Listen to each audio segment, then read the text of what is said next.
As a salesperson, listening is one of the keys to success. And I'll tell you now, until you master this art, you'll remain no more than a peddler in your marketplace. So many people leave many sales opportunities on the table because instead of listening to what's been said to them, they're listening to what they're going to say themselves. In this episode, we're going to look at making listening your greatest weapon and give you 5 top tips on this important subject. So sit back and listen up.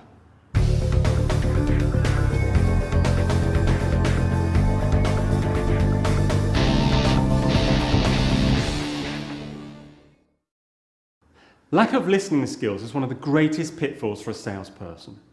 People are so intent on getting their message or proposition across that they don't stop. Even if they do ask questions, they don't always listen to the answers. So here's number 1 of our 5 top tips. Use the 80-20 rule. You should be listening 80% of the time to a customer, which means they're talking 80% of the time. The key to this is questioning techniques, which we've already covered. But also, it's about biting your tongue and letting the other person finish what they've got to say. Don't interrupt, let them talk.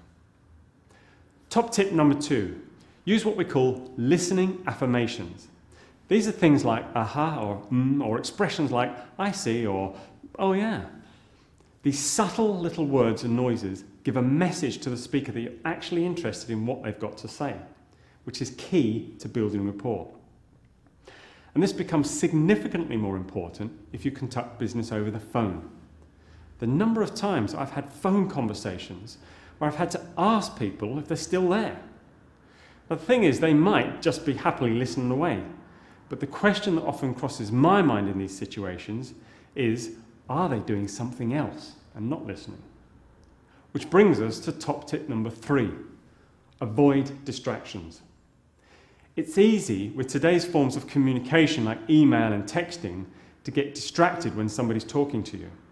An email comes in, you just glance at it to see what it's about, and before you know it, you're reading it and not listening. I've done this, and I know you have. It might also be somebody sticking a note under your nose or putting a post-it on your PC monitor for when you've finished your call. But the temptation is to read it now. Don't. You know when others are doing this to you. You can tell. And if you get caught out doing it, all rapport is lost.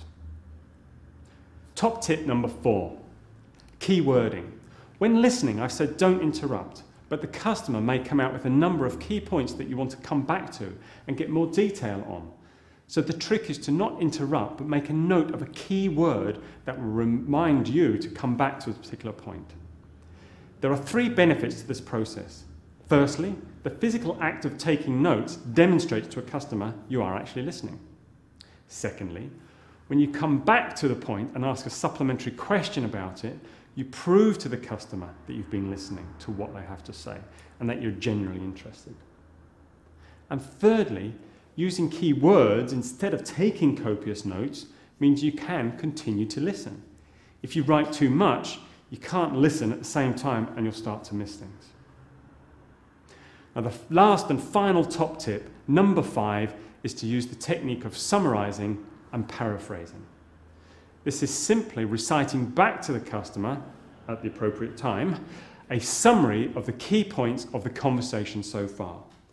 This obviously shows you've been listening, but has the added benefit to you of making sure you fully understand the situation and that you've captured any of the specific details correctly. And it also enables you to control the conversation with regards to where it goes next.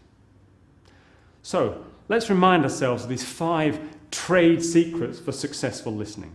1, enforce the 80-20 rule. 2, use listening affirmations. 3, avoid distractions. 4, capture key words. And 5, summarize and paraphrase. These simple techniques are simple, but because of this, people often overlook their power.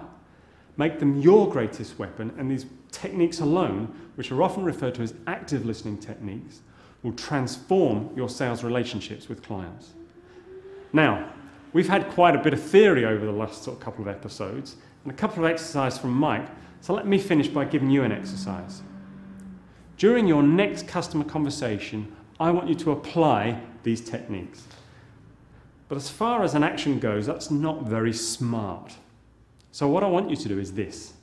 Set yourself the goal of using the summarizing technique at least 2 times. That means I want you, at the appropriate time, to verbally summarize with the customer your conversation to that point, and get verbal confirmation back that you have understood things correctly. Then you can pick up on something within your summary as a keyword and continue your conversation about that specific point. Or if it's at the end of the conversation, use your summary to position your product or service, or maybe recommend some next steps, whatever's appropriate. So, this episode actually takes us to the end of requirements. And as far as your sales cycle goes, you should now be building great rapport with your customers, identifying sales opportunities, and qualifying whether they should be pursued further or not at this time. Our next series is called Implications, and it's this stage that typically takes a customer from a prospect to a buyer. So we hope you've got great value from the engagement series, and we'll start applying the learning immediately, and then join Mike and I again soon to take your selling to the next level. Until then, I, Brian Conway, wish you all the best. Goodbye.